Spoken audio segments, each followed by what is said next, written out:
We're going to get back to the old America. That's got to be the Democrats' part of the bargain. Stop coming up with radically new and often terrible ideas and then in the next breath insist there be no debate about any of it. That if you don't see it right away and go along, you're bad, stupid, and deplorable.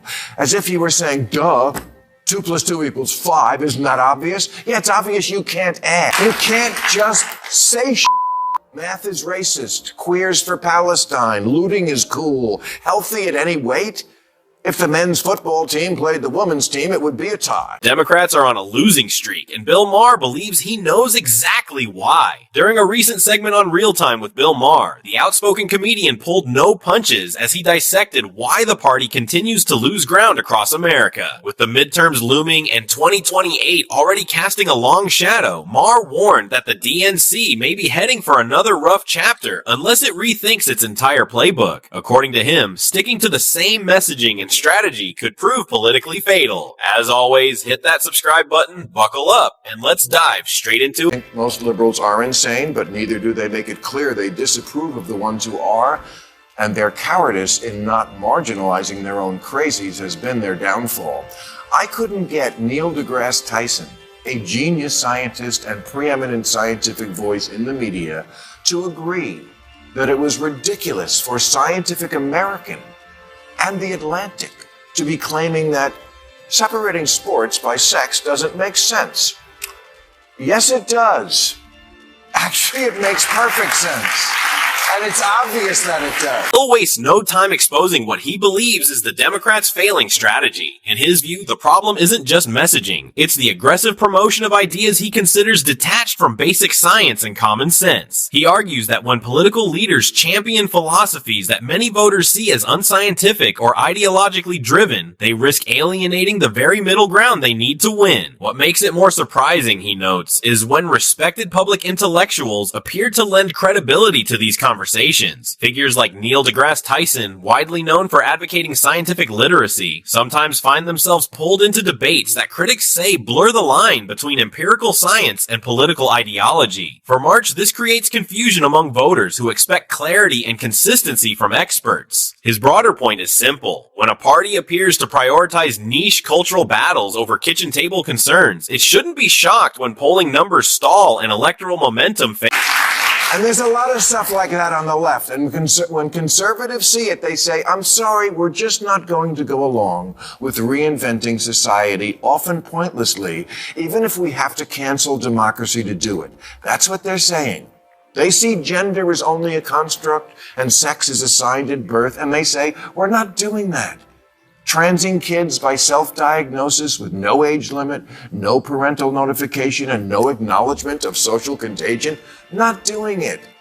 Asylum now covers any reason for anyone to come to America, not doing it. Maher goes further, pointing to what he sees as the specific ideals and philosophies undermining the DNC's broader appeal. He argues that many voters feel uneasy with positions they perceive as attempts to reinterpret long-standing scientific and historical understandings. In his view, when political messaging centers on redefining complex topics like gender or social identity in ways that feel unfamiliar or rushed, it creates confusion rather than consensus. He also highlights the controversy surrounding youth gender issues, noting how debates over parental involvement, consent, and medical decisions have become flashpoints in the culture war. For Maher, these topics are not just fringe discussions. They've moved into the political mainstream, shaping public perception of the party. His concern is that by leaning heavily into culturally divisive issues, Democrats risk alienating moderate voters who may otherwise agree with them on economic or governance priorities, ultimately weakening their electoral momentum. Natural immunity doesn't count anymore.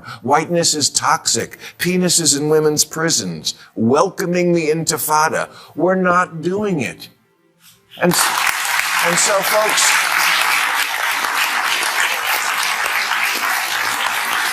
if we are ever going to get back to the old America, that's got to be the Democrats' part of the bargain. Stop coming up with radically new and often terrible ideas and then in the next breath insist there be no debate about any. Maher ultimately calls on Democrats to rethink their approach by stepping away from rigid ideological framing and reopening the door to genuine debate. He argues that political strength doesn't come from enforcing agreement, but from allowing ideas to be challenged, tested, and defended in the open. In his view, many voters feel the party has grown increasingly resistant to dissent, creating the impression that only certain viewpoints are welcome, while others are quickly dismissed or labeled. This, he warns, creates an echo chamber, one that may energize the base, but pushes away independents and undecided voters who value open discussion. Maher believes that if Democrats want to rebuild trust and regain momentum, they must show confidence in their ideas by engaging critics rather than avoiding them. For him, the path forward isn't silence or conformity, but transparency,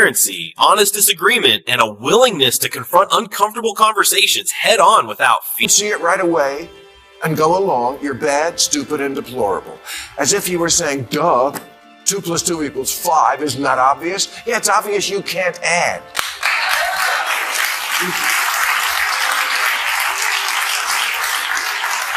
You can't just say shit. Math is racist. Queers for Palestine. Looting is cool. Healthy at any weight. If the men's football team played the women's team, it would be a tie. You can't just say shit.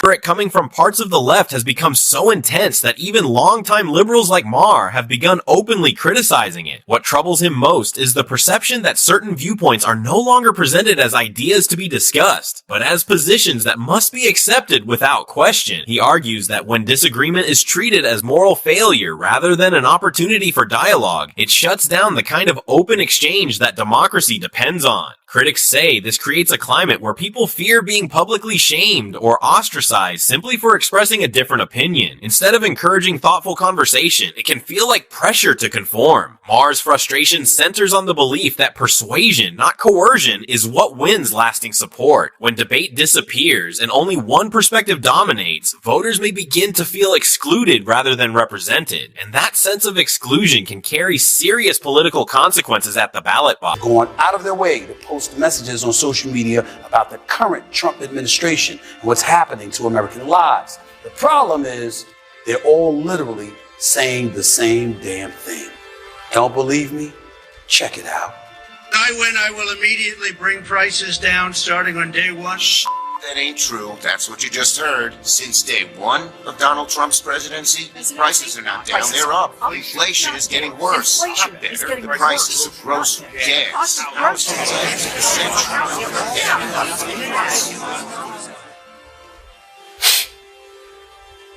Now you see why Stephen A. Smith was in the polls as a presidential candidate? You see what I'm talking about? You see that idiocy right there? You talk about something, people being told. A. Smith has also highlighted what he believes is another flawed strategy hurting Democrats: the instinct to frame everything Donald Trump does in the worst possible light. According to him, this constant outrage risks losing its impact, especially when voters begin to see it as predictable rather than persuasive. He points out that Democrats leaned heavily on demonizing Trump long before he even entered the White House, yet that approach didn't stop him from winning in the first place. What surprises Smith most is that, despite that lesson, many figures appear to be doubling down on the same playbook. Instead of offering a compelling alternative vision, the focus often returns to attacking Trump's every move. Smith argues that voters aren't just looking for criticism, they're looking for leadership, solutions, and a reason to believe in something beyond endless political hostility and with 22 Democratic senators be literally echoing the same thing and think that would resonate with the American people. All it shows is that the same fabric of our democracy is unchanging in the eyes of some of these officials, and as a result, the constituency they represent, which is why Donald Trump is in office.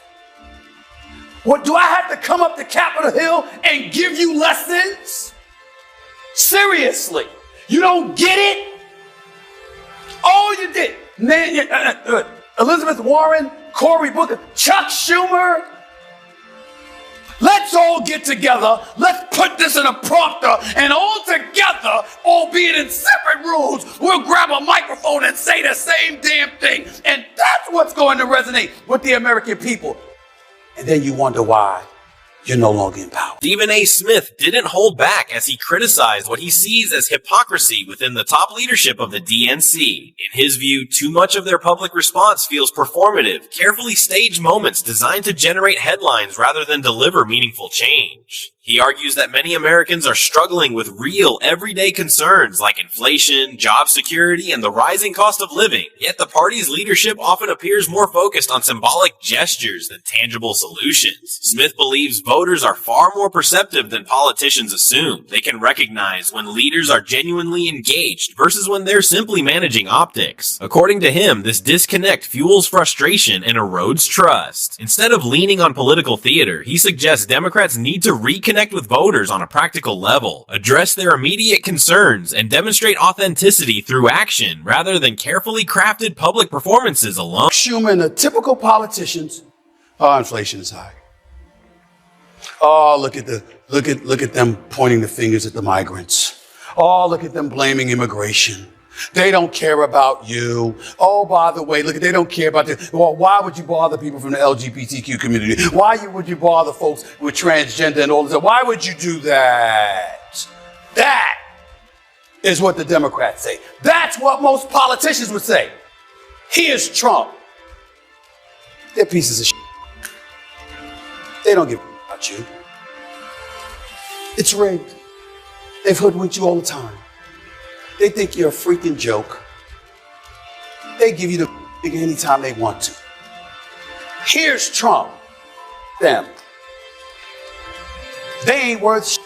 Stephen A. Smith draws a sharp contrast between the political approach of Donald Trump and the leadership of the Democratic National Committee. According to Smith, Trump's appeal lies in his directness. He identifies problems, speaks on them plainly, and promises swift action, which resonates with voters who value decisiveness. Whether people agree with his policies or not, Smith argues that Trump projects clarity and intent, giving supporters the impression that he means exactly what he says. In contrast, Smith criticizes the DNC for what he perceives as calculated messaging and political maneuvering that feels less transparent. He suggests this creates skepticism among voters who question whether leaders are being fully candid. For Smith, authenticity has become political currency. He believes voters are drawn to leaders they perceive as straightforward, while anything that feels overly managed or ambiguous risks weakening public trust and political credibility over time. You know what his followers say?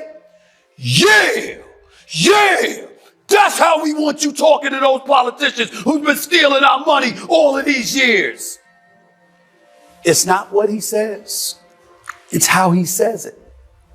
He does it with vitriol and venom to show a disrespect to politicians who the public have no respect for because they feel they've been hoodwinked by those same politicians. He's using it to separate himself from the cesspool that is Capitol Hill. And how does Capitol Hill respond? By showing them they're still Capitol Hill. Stephen A. Smith argues that Bill Maher understands something many politicians overlook, the American public's deep frustration with the political class. Maher taps into that sentiment by openly criticizing leaders, institutions, and decisions he believes deserve scrutiny, often with sharp, unapologetic language. His willingness to confront political figures directly resonates with audiences who feel their concerns are ignored or softened by traditional political messaging. Smith believes this approach gives Maher an advantage. He positions himself as someone unafraid to challenge authority, regardless of party affiliation. In contrast, Smith suggests the DNC often appears more restrained or cautious, which can come across as hesitation rather than conviction. He argues that voters respond to boldness and clarity, especially in a political climate filled with distrust. For Smith, the lesson is clear. Authenticity and direct engagement can command attention and rebuild credibility with disillusioned audiences today. See me on The View Tuesday afternoon? Did you see when they said, we don't believe there's a Trump mandate?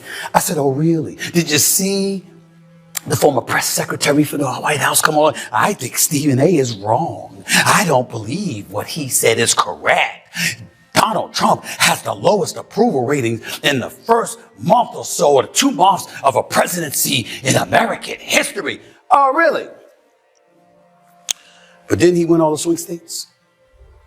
Didn't his popularity elevate within 89% of the counties in the United States of America?